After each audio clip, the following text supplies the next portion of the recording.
Good morning friend, myself known as Ajit Kumar. और मेरा teaching experience 15 साल का है। मैंने ऑफलाइन बहुत सारे क्लासेस लिए हैं, लेकिन यूट्यूब पे एक प्लेटफॉर्म बनाने के लिए मैंने शुरुआत किया है अपने चैनल से। हमारा चैनल है अपना मैथ वाला, ठीक है। जो भी बच्चे हमारे वीडियो को फर्स्ट बार देखेंगे वो हमारे चैनल को सब्सक्राइब करेंगे, हमारे वीडियो को लाइक करेंगे। मैं आपसे वादा करता हूँ कि मैं आपके हर कमी को धीरे धीरे पूरा करूँगा, ठीक है ना। सबसे पहले बच्चों हम ये देखना चाह रहे थे कि क्लास 10th में सर मैथ्स में क्या पढ़ना, क्योंकि बहुत सारे बच्चे जो लॉकडाउन की वजह से, कोरोना वायरस की वजह से इस बार स्कूल अटेंड नहीं कर पा रहे हैं, कोचिंग्स वगैरह अटेंड नहीं कर पा रहे, इवन हम ट्यूशंस भी नहीं कर पा रहे हैं। वैसे बच्चों के लिए हम लेके आए हैं आपका प्यारा सा चैनल अपना मैथ वाला। सबसे पहले ये समझने का प्रयास करेंगे कि सर 10th क्लास में जो मैथ होता है ना, ध्यान से देख लीजिए कि 10th क्लास जो मैथ होता है वो क्या होता है, कैसे होता है, ठीक है।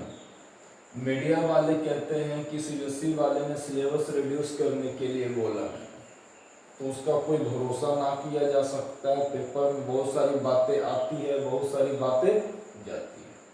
तो हम लोग पूरी तैयारी करेंगे, हम लोग कोशिश करेंगे कि आप लोग मेरे साथ जुड़े रहिए। RS अग्रवाल का क्वेश्चंस बनाएंगे हम लोग एनसीईआरटी नहीं चलेंगे, RS अग्रवाल का सॉल्यूशंस करेंगे हम लोग। अब देखते हैं, मैथ्स को सीबीएसई वाले ने 2 कैटेगरी में बांट दिया। एक जो मैथ को रखा है बेसिक मैथ, दूसरा मैथ को रखा है स्टैंडर्ड मैथ। स्टैंडर्ड मैथ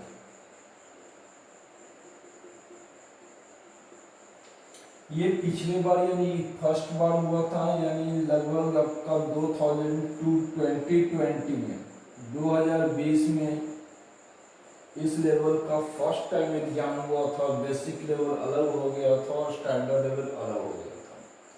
पिछले बार बहुत बच्चे कंफ्यूज हो गए, डर गए, डरने की वजह से उन्होंने बेसिक मैथ ले लिया, फर्स्ट टाइम था। लेकिन जहां तक इस और क्वेश्चंस पेपर देखने के बाद अंदाजा लगा कि बेसिक मैथ वेरी लो था,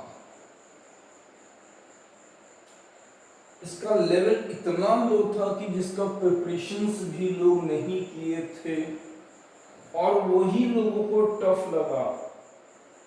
और यहाँ पे स्टैंडर्ड मैथ की बात करें तो इसका जो लेवल था वही था जो प्रिपरेशन किया गया था, जो लोग प्रिपरेशन करके गए थे, ठीक है।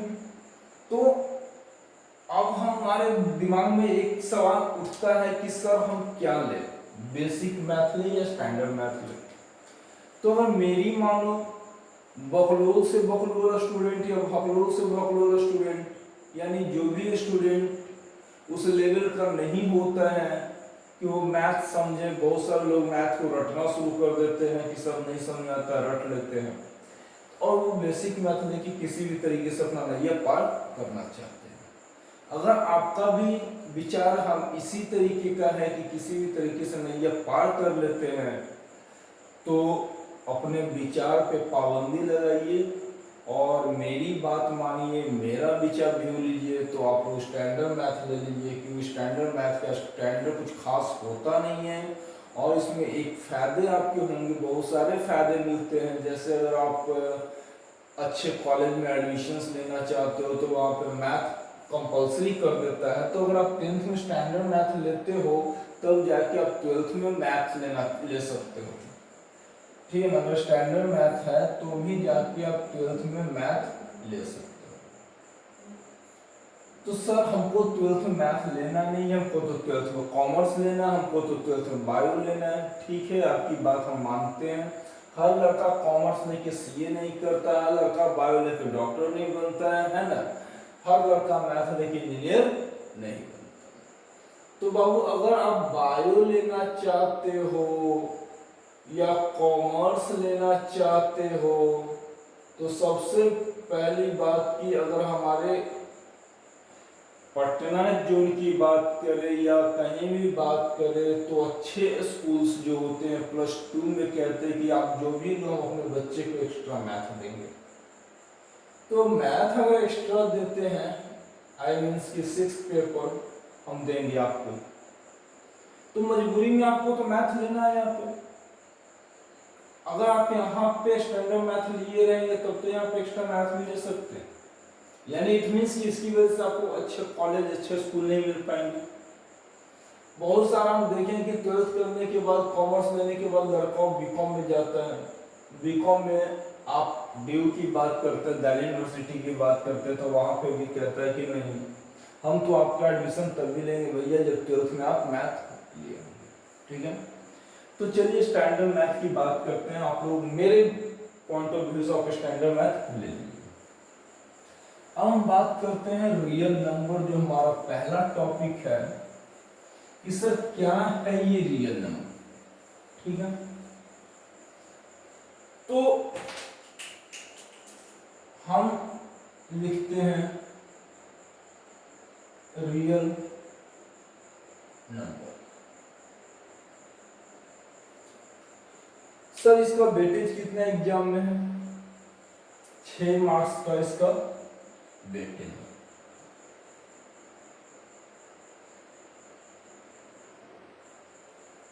ठीक है, हम पढ़ेंगे कैसे? देखिए, हम कोशिश करेंगे कि हम क्वेश्चन सॉल्व करें, लेकिन हमारे साथ आप लोगों को भी क्वेश्चन सॉल्व करना पड़ेगा। ठीक है, अगर क्वेश्चन सॉल्व नहीं कीजिएगा तो थोड़ा सा दिक्कत होगी, थोड़ी सी परेशानी आप लोग को भी होगी, है ना। तो रियल नंबर की जहां तक बात करते हैं हम लोग, क्या है ये रियल नंबर? तो रियल नंबर के बारे में कोई डेफिनेशन खास दिया नहीं गया है ना। इसमें सीधा सी बात कहता है कि रैशनल नंबर को 2 कैटेगरी में बांटा गया है। एक को हम लोग रैशनल नंबर कहते हैं और दूसरे को हम लोग इरेशनल नंबर कहते हैं।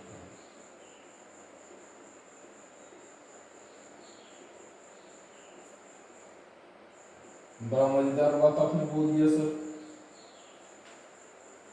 रैशनल नंबर और इरेशनल नंबर। ठीक है, अब आप लोग को भी मालूम होना चाहिए कि क्या रैशनल नंबर है और क्या इरेशनल नंबर है। ठीक है, तो रैशनल नंबर के बारे में कहा गया है, those real number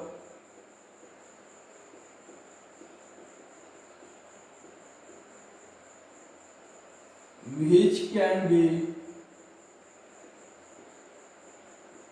written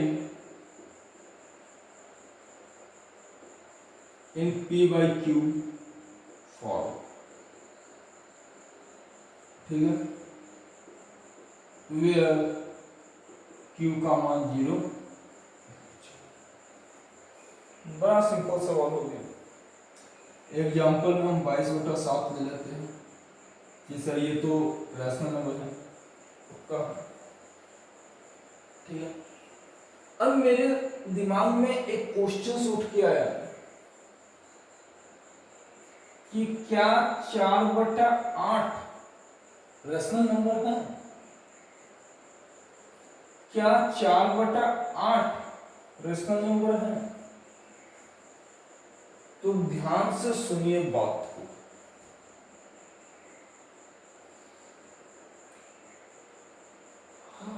definition के अनुसार यानी जो यहाँ पे बताया गया है कि p बाई क्यू के फॉर्म में होना चाहिए और q but not equal to 0 होना चाहिए, सच केस हम कह सकते हैं कि this is not a this is a rational number. लेकिन कभी भी हम लोग रेशनल नंबर के दूसरे पॉइंट की ओर नहीं गए। इसमें कहा गया है HCF of P and Q must be 1। बच्चों क्या कहा गया? P और Q का जो रेशियो होना चाहिए क्या होना चाहिए? 1 होना चाहिए। तो क्या ये P है ये Q है, दोनों का HCF 1 है ना सर? इसका HCF तो 4 है, तो यहाँ पे ये रेशनल नहीं, नॉट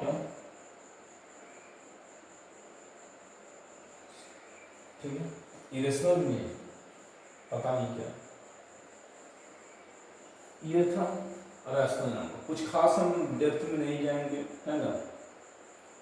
अब हम लोग यहाँ पे कहते हैं दोज रियल नंबर,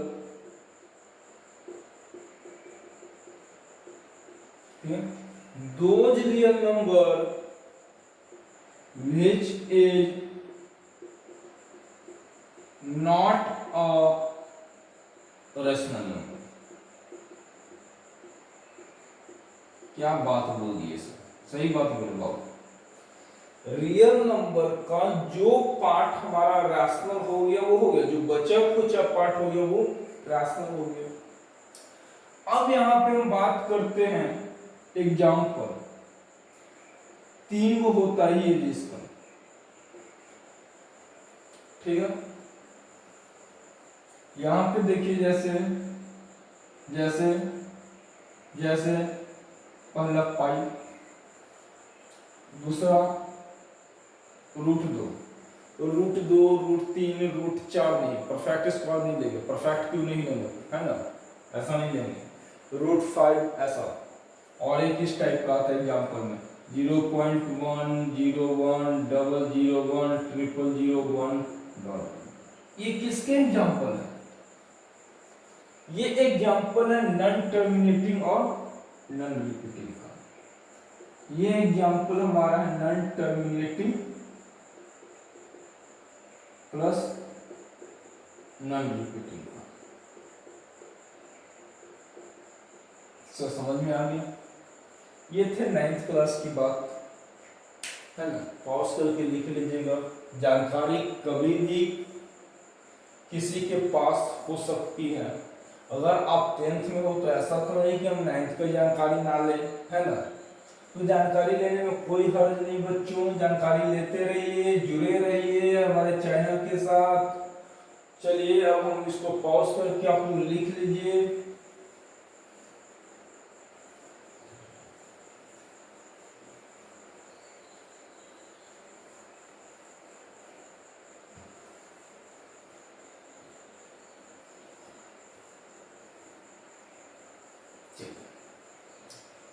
अब हम कुछ बताने जा रहे हैं आप लोग को, है ना, कि देखिए चलिए अब हम बात करते हैं कि रियल नंबर में 10th क्लास में सर क्या पढ़े। तो 2 खतरनाक कॉन्सेप्ट है। पहले कॉन्सेप्ट को हमने नाम दे दिया यूक्लिड्स डिवीजन लेमा। बाप रे बाप, मत पढ़ाओ सर, क्या है ये खतरनाक आइटम। दूसरी बात हम लोग करेंगे फंडामेंटल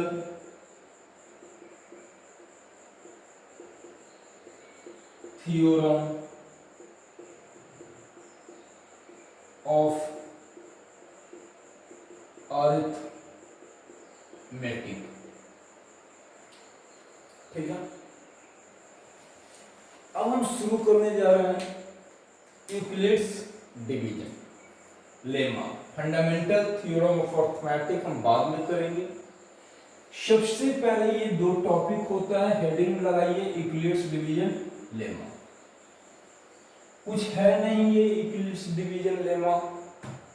सबसे पहले हम समझने का प्रयास करते हैं लेमा क्या होता है। जैसे बच्चों कहते हैं ना, ठीक है, कि किसी रेखा को दो बराबर हिस्सों में बांटते हैं, ठीक है, तो दो बराबर हिस्सों में बांटते तो दोनों का लेंथ इक्वल होता है। तो ये क्या है, एक प्रूव्ड है, हम लोग पढ़ते थे 9th क्लास में, है ना, कुछ प्रूविंग चीज। तो लेमा का अर्थ होता है ए प्रूवन स्टेटमेंट, एक ऐसा स्टेटमेंट जो पहले से ही साबित किया हुआ कि वो सही है, ठीक है, और इसका प्रयोग इज यूज्ड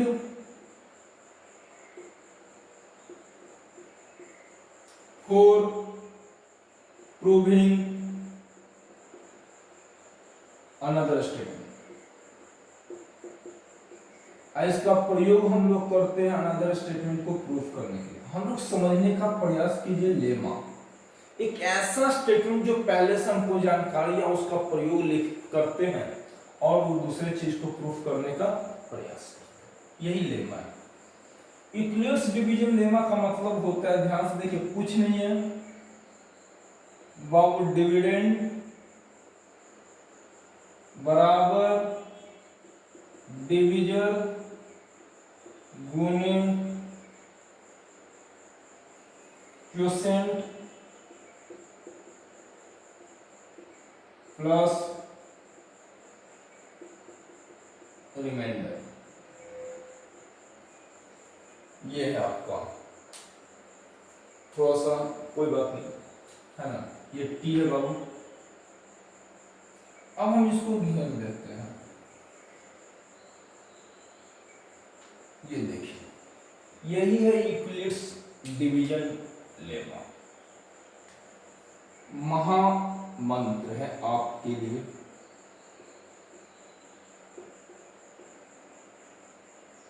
सर ये तो हम लोग पढ़े हैं, हाँ पढ़े, ये महामंत्र हम लोग पढ़े, पहले भी पढ़े हैं। इसी चीज को इतना लंबा चौड़ा नाम दे दिया यूक्लिड्स डिवीजन लेमा। अब सवाल उठता है कि जैसे अंग्रेजी में लिखा if we divide A by B, ठीक है ना, we get Q as remainder and R as,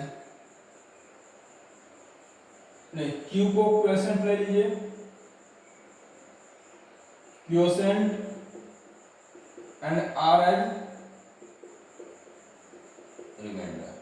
थोड़ा बड़ा लिखने का हम प्रयास कर रहे हैं बाबू, आप लोग भी थोड़ा सा कॉपरेट कीजिएगा, है ना, कि a को अगर b से डिवाइड करते हैं तो q क्वोशिएंट होता है, r रिमाइंडर होता है, यानी a बराबर bq प्लस r, यही आया, देख लीजिए।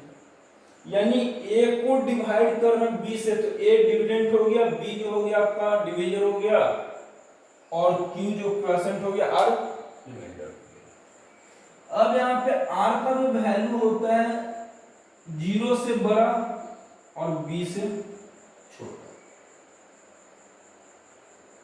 ठीक से, पल्ले नहीं पड़ा। इस चीज को हम एग्जाम्पल से समझने का प्रयास करते हैं। आप कोई भी संख्या ले लीजिए, ठीक है ना, रिमाइंडर हमेशा डिवीजर से कम ही रहेगा। भरोसा नहीं है, करके देखो बाबू। यहाँ पे हम एग्जाम्पल से इसको समझने का प्रयास करते हैं। जैसे यहाँ पे 4 से हम लोग 24 को डिवाइड किए, 4 से 25 को, 4 से 26, 4 से 27, 4 से 28। सर 6 बार में रिमाइंडर 0 आ गया। सर 4 बार में, 6 बार में रिमाइंडर 1 आ गया। 6 बार में रिमाइंडर 2 आ गया। 6 बार में रिमाइंडर 3 आ गया। 6 बार में, 7 बार में सीधा रिमाइंडर 0 आ गया। तो देखिए रिमाइंडर क्या क्या मिला, 4 से डिवाइड करें तो 0, 1, 2, 3, फिर 0 हो गया, फिर 1, 2, 3 आ गया। तो इसका मतलब यहाँ पे R जो हुआ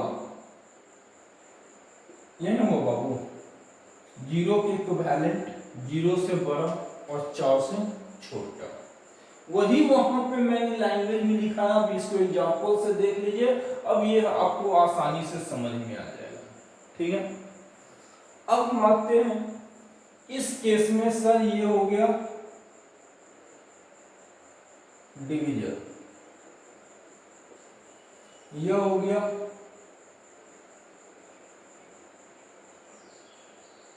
dividend,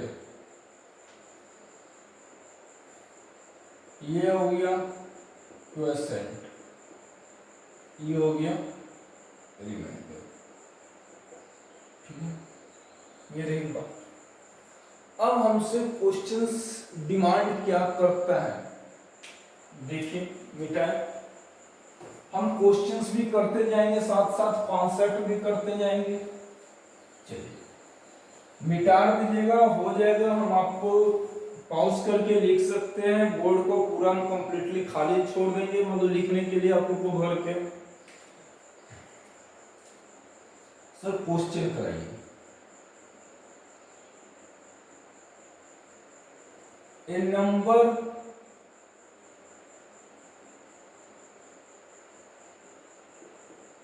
is divided by 73,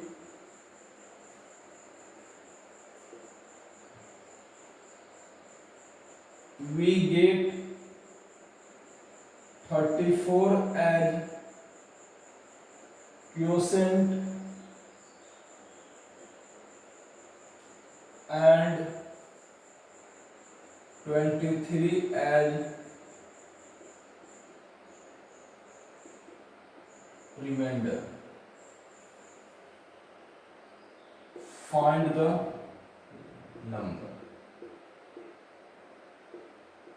Babu divide किया जा रहा है 73 से, यानी डिवीजन दिया हुआ है, रिमाइंडर दिया हुआ है ना, सब चीज दिया, तो हमको डिविडेंड निकालना है। तो इक्विलिब्रियम डिवीजन लेमा का फार्मूला जो महामंत्र के रूप में मैंने आपको बताया है, डिविडेंड बराबर डिवीजर गुने क्वोशिएंट प्लस रिमाइंडर। इस फार्मूला को बिठा दो बाबू, 73 गुने 34 प्लस 23। गुना करने आता है, हमको तो नहीं आता है, करके देखो। 3 चौको 12, 28 एक 29, 3 तिया 9, 7 तिया 21, 2 9 9 18, 3 1 4 2, है ना बाबू। तो यहाँ पे 24 82 में 23 जोड़ देंगे, 3 2 5, 8 2 10, है ना, 4 1 5, 2500।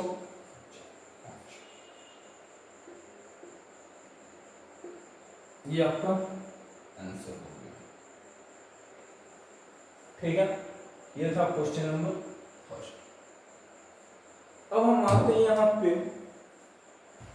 ये तो हो गया इक्विलिब्रियम डिवीजन लेमा में, कुछ खास चीज था नहीं, यही आपके।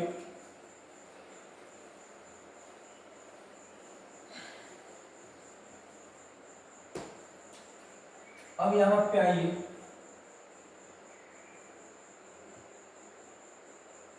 यूक्लिड्स डिवीजन एल्गोरिथम क्या होता है इसमें, लेमा तो समझ में आ गया, एल्गोरिथम क्या है। एल्गोरिथम के बारे में कहा जाता है सीरीज ऑफ स्टेप्स, मतलब पहले जोड़ो गुना करो भागा करो, मतलब एक सीरीज बना दी है, पहले जोड़ो गुना करो भागा करो। बोर्ड मास क्या था, पहले ब्रैकेट का काम करेंगे, फिर ओ का काम करेंगे, फिर डिवीजन का काम करेंगे, फिर मल्टीप्लिकेशन का काम करेंगे, एडिशन का काम करेंगे, सब्ट्रैक्शन का। तो उसमें उतने सारे स्टेप्स थे, उसका एक सीरीज बन गया, तो वही तो हो गया सीरीज ऑफ स्टेप्स।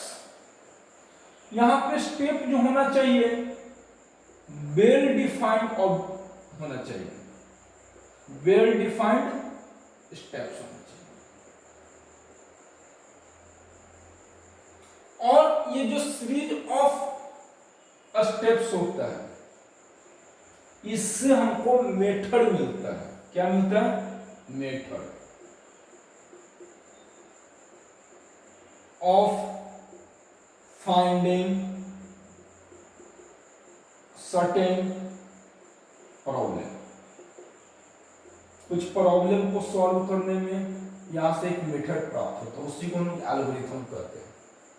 जैसे एक स्टेप है हमारा, जो हमने इक्विलिब्रियम डिवीजन लेमा में बताया, डिविडेंड बराबर है ना, ये प्रोडक्ट है, जैसे डिवीजन गुना क्वोशिएंट प्लस रिमाइंडर, उसी स्टेप्स का हम सीरीज बनाते हैं, और सीरीज की मदद से हम लोग एचसीएफ निकालने का प्रयास करेंगे। तो चलिए, ये हो गया, यही था एल्गोरिथम, कुछ खास नहीं। अब हम यहाँ पे क्वेश्चंस की बात करेंगे। पहला क्वेश्चंस क्या रहा है, using Euclid's division algorithm, using Euclid's division algorithm, find the HCF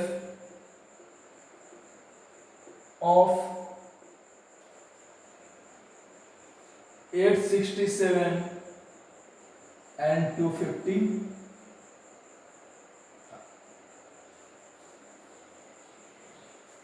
and 250। ये आपके एग्जाम में क्वेश्चंस अगर आते हैं तो देखिए बाबू, हम धीरे धीरे कुछ एग्जाम की बातें करते चलेंगे। ये क्वेश्चन नंबर 2 था, ये था क्वेश्चन नंबर, हम कुछ बातें एग्जाम के करते चलेंगे साथ ही साथ। अगर एग्जाम में ये क्वेश्चंस देता है तो देखिए हम किस तरीके से बनाते हैं। सबसे पहला हम एचसीएफ निकालेंगे, जो बचपन से निकालते आ रहे हैं। डिवीजन मेथड 867 3 बार में 765, घटा दो बाबू 102, यानी 255, 2 लेंगे 204 लेंगे यहाँ पे, है ना। अब क्या ले सर, 31 ले लेते हैं, 102 2 बार में 102। तरीका यही कि जब तक हमारा रिमाइंडर 0 ना जाए, इसी प्रोसेस को रिपीट करते हैं, यानी एक स्टेप्स बन गया, एचसीएफ निकल गया। अब इसको, इसी चीज को, ये रफ प्रक्रिया हो गया, इसी को स्टेटमेंट में लिखना, यहाँ लिखेंगे स्टेप फर्स्ट, क्योंकि स्टेप का सीरीज बनाना है बाबू। सिंस 867 जो है आपका 255 से बड़ा है, ठीक है। व्हेन we divide 867 by 255,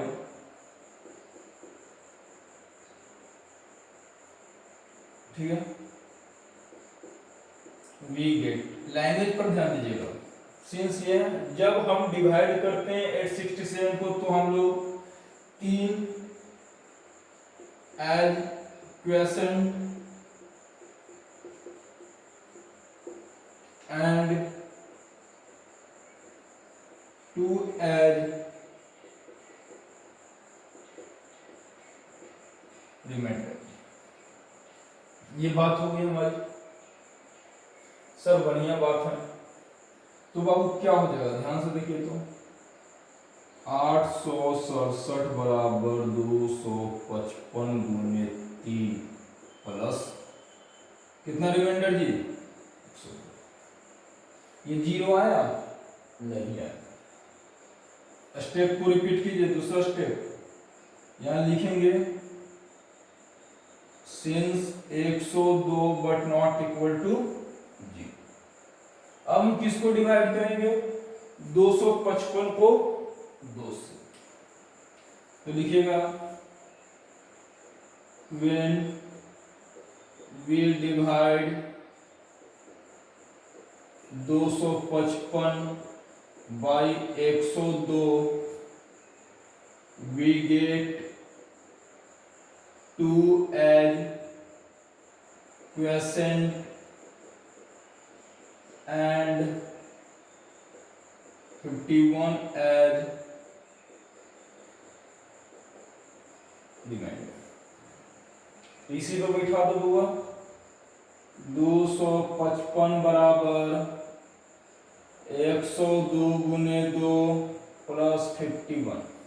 अभी तक भी रिमाइंडर 0 नहीं आया जी, जब तक 0 नहीं आएगा स्टेप को इसी तरीके से रिपीट करते जाना। चलिए उतार दीजिए आप लोग,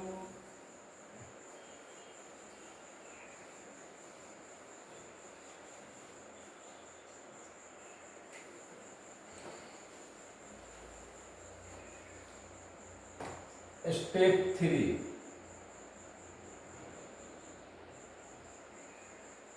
सिंस 51 भी 0 के बराबर नहीं आया, when we divide 102 by 51, ठीक है, we get 51 से डिवाइड करते हैं तो हम लोग क्या पाते हैं बाबू, 2 एज रिमेन क्वेश्चन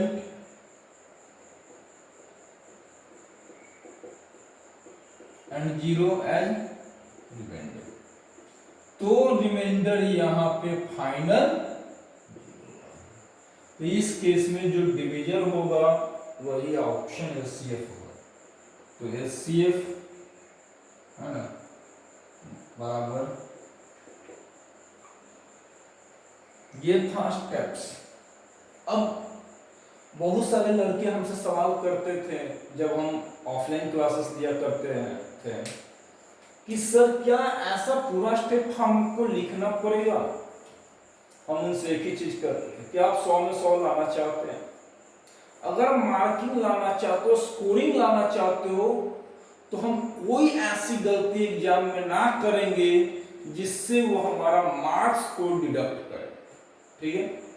तो अब हर क्वेश्चन को इस तरीके से अगर बनाने के लिए बैठे तो सब दिक्कत हो जाएगी। हम ये नहीं कहते हैं कि हर क्वेश्चन को बनाइए, 2 3 4 क्वेश्चन आप इस तरीके से बना लो, एक प्रैक्टिस बन जाएगा, एक फ्लो बन जाएगा, बस उसके बाद हमारा काम खत्म हो जाएगा। कॉन्सेप्ट को डेवलप करो, क्वेश्चंस अपने आप बनेंगे। क्वेश्चन भी हम नहीं करेंगे, प्रैक्टिस मत करो, जरूरत के अनुसार ही क्वेश्चन प्रैक्टिस करो। 10 किताब लेके प्रैक्टिस करने से कुछ नहीं होगा। तो ये था हमारा क्वेश्चन नंबर 2। आगे की ओर बढ़े, चलिए ये तो सर समझ में आ गया, ये ही आपका एल्गोरिथम था, यही आपका लेमा था। कॉन्सेप्ट यहीं तक फिनिश हो गया। अब हम बात करते हैं क्वेश्चंस के लेवल की बात करते हैं। तो क्वेश्चंस की लेवल हम लोग को क्वेश्चंस बनाने से पता चलेगा। क्वेश्चन नंबर 3, ठीक है। क्वेश्चन नंबर 3 कहता है आपका, ठीक है ना, कि अगर आप किसी भी दो नंबर का एचसीएफ दिया हुआ, देखिए ध्यान से, इफ एचसीएफ ऑफ, ठीक है, 65 एंड 170 कैन बी रिटेन। ध्यान से देखिए, 65 और 117 का जो एचसीएफ यहां पे बताया जा रहा है वो कह रहा है 65m माइनस 30, ये कह रहा है फाइंड द वैल्यू ऑफ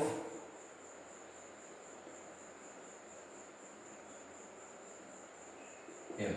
ये क्वेश्चन हमारा m का वैल्यू यहाँ पे निकालना है। एचसीएफ आपका दे रहा है कि एचसीएफ जो होता है 65m माइनस आपका 13 के रूप में दिया हुआ है, नहीं 117 के रूप में नहीं, क्वेश्चन चेंज कर लीजिए, 117 क्वेश्चन आपकी बुक का ही है, आरएसएल वाला का ही है।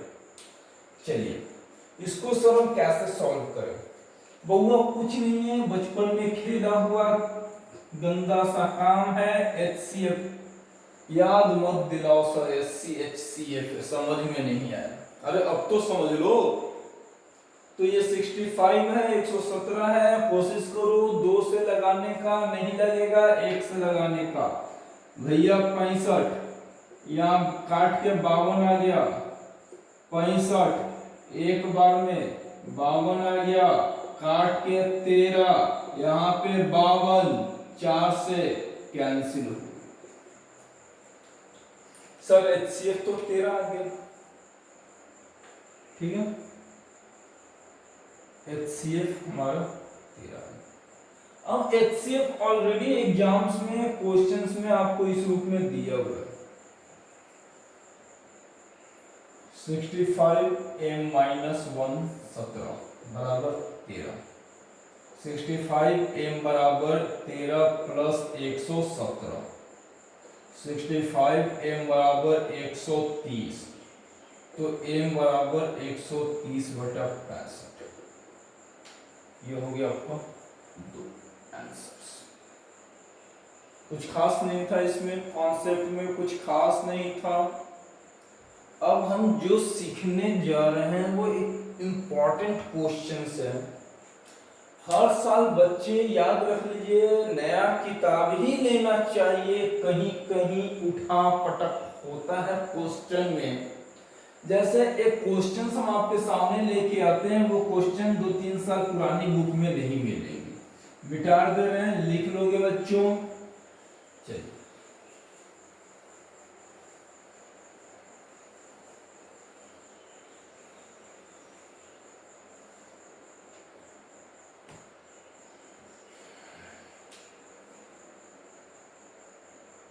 क्वेश्चन नंबर 4,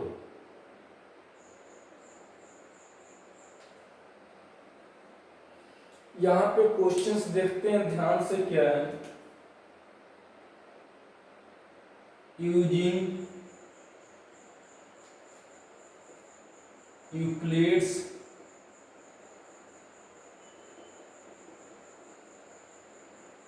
डिवीजन लेमा, नहीं एल्गोरिथम,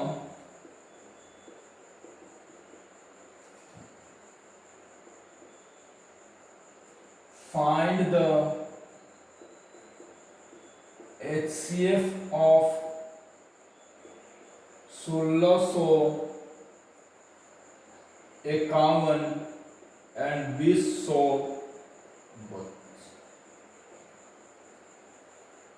ये तो अभी बताया उसने, ठीक है ना, लेकिन क्वेश्चंस में यहां पे चेंज कर दिया। दूसरा क्वेश्चन है, पहला तो हो गया express the HCF in 1651 M plus 2032 N। यानी अब हमको इस रूप में HCF को एक्सप्रेस करना है, ठीक है।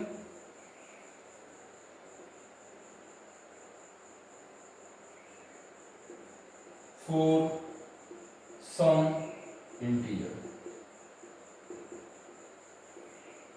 एम एंड पता नहीं, यानी अगर ऐसे क्वेश्चंस आपसे डिमांड करते हैं मींस कि एम और एन का मान लिया।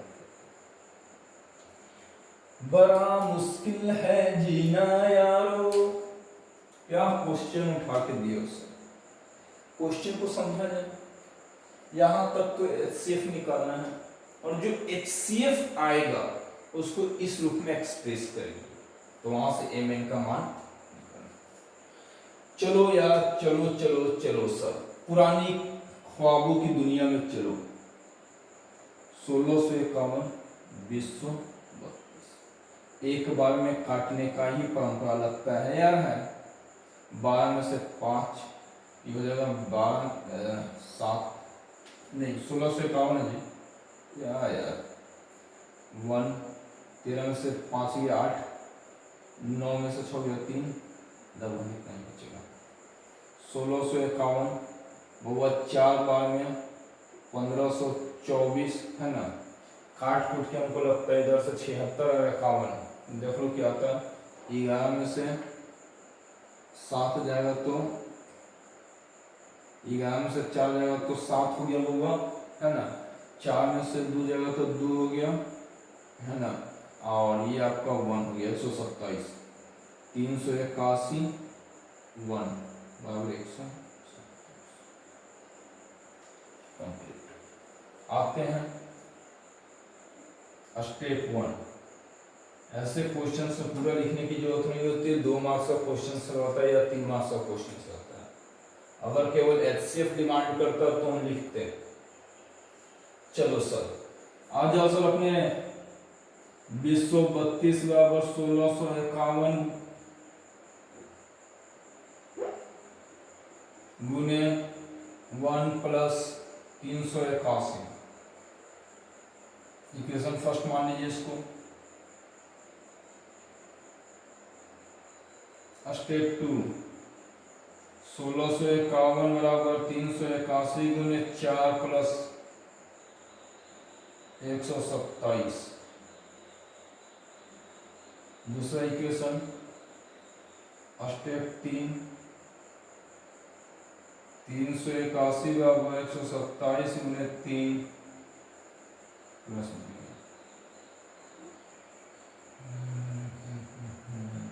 इक्वेशन 3। ये आ गया यहाँ तक,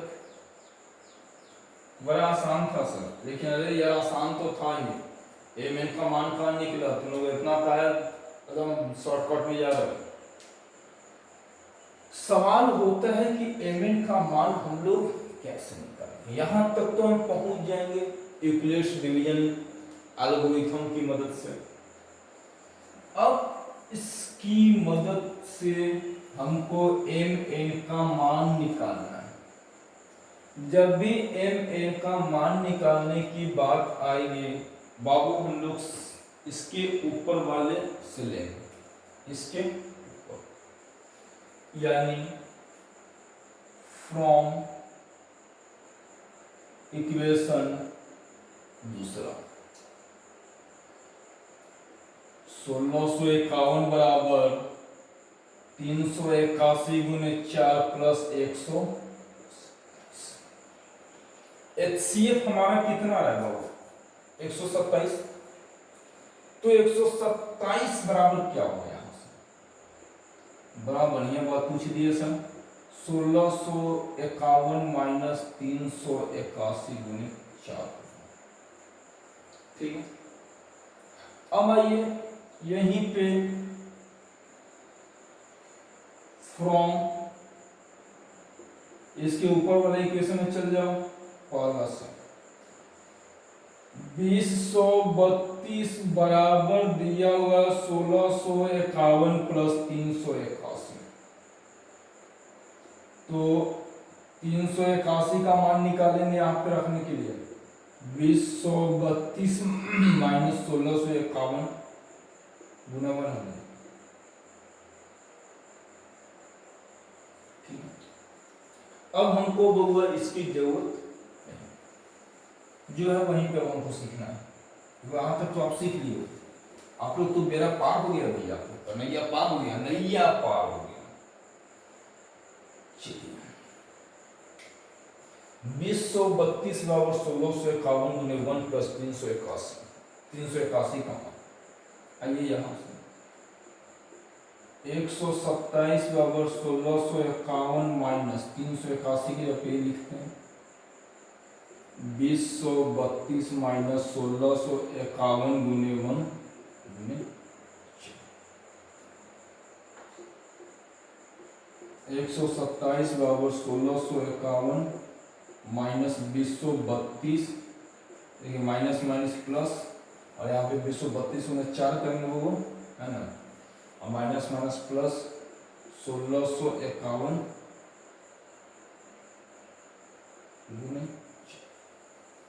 इसको इसको जोड़िएगा तो 1651 गुने 5 हो जाएगा प्लस 2032 माइनस 4 है ना।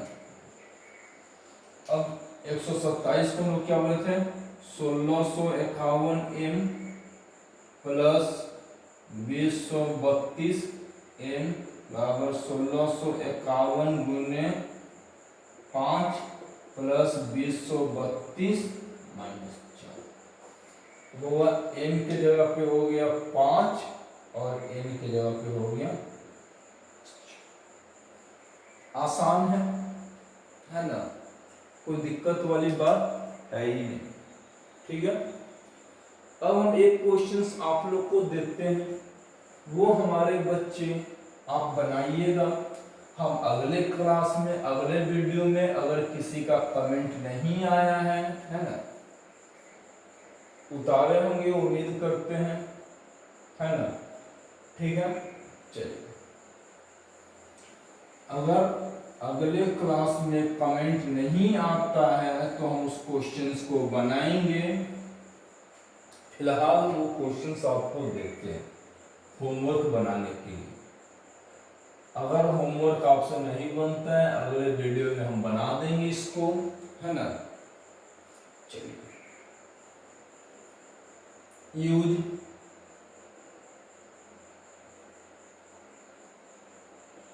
Euclid's division lemma, division algorithm. ठीक है, फाइंड द HCF ऑफ 1190 है ना, 1400 1190 एंड 1400। ठीक है, express HCF in the form of 1190 m plus 1445, 1190 m plus 1445 m for some value of m and n।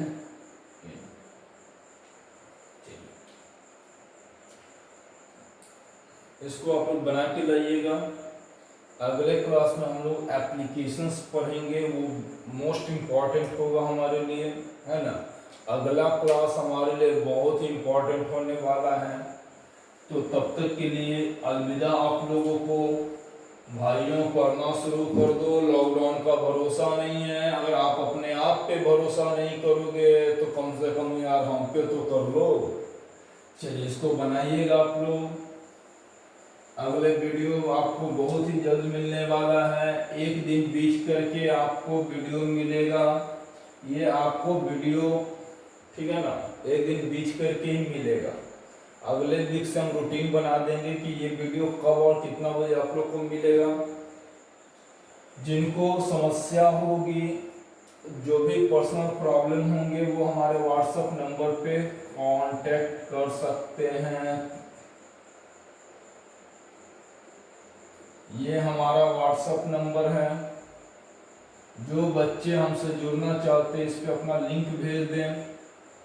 Assignment वगैरह फिलहाल हम लोग व्हाट्सएप पे ही शेयर कर लेंगे, या जो टेलीग्राम में जुड़े हुए वो भी भेज सकते हैं। तो हम लोग एक ग्रुप बना लेंगे। ये मेरा व्हाट्सएप नंबर है।